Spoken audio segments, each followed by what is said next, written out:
Why do so many account managers miss out on new account growth opportunities in client meetings? Often it's because they haven't asked the right questions, or maybe they've asked some of the right questions, but didn't have the confidence to probe deeper in their questioning.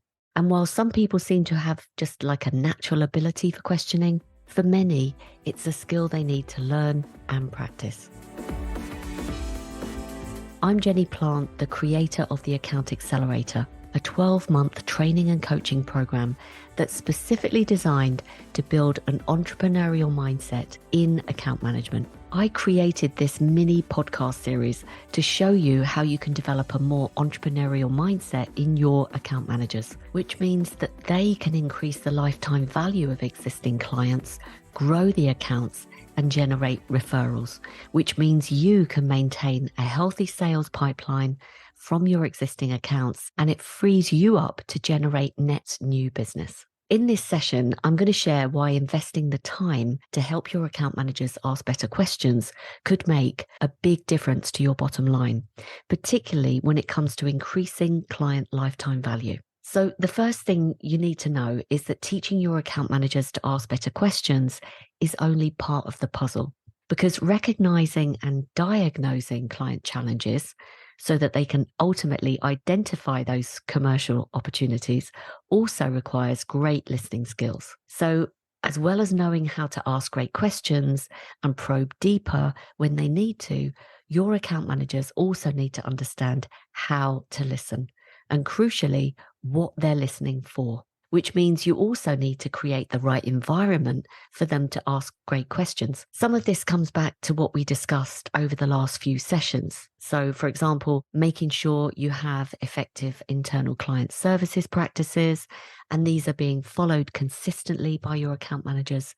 And also making sure your account managers understand the client journey and are using a client growth plan and also are following a client growth process, which supports your clients in their role as trusted advisor. It's also about teaching your account managers practical skills, like how to share client stories, for example, rather than case studies, and to do this naturally as part of their day-to-day conversations with clients. A really good example of this is Kayla Lavassa, an account manager in the education sector. I did share a clip of her talking about her journey to feeling more like a trusted advisor in session 2. So if you haven't listened to that, please go back and have a listen.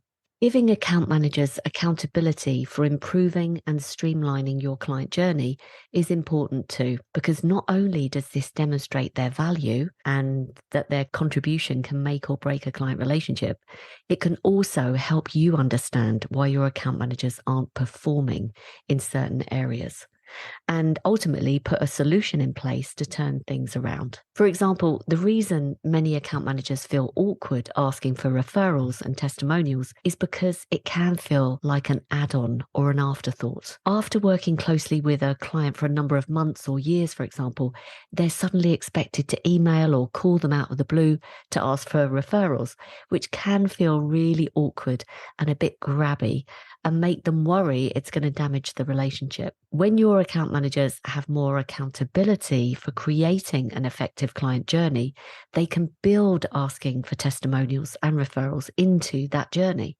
in a way that makes them feel more natural.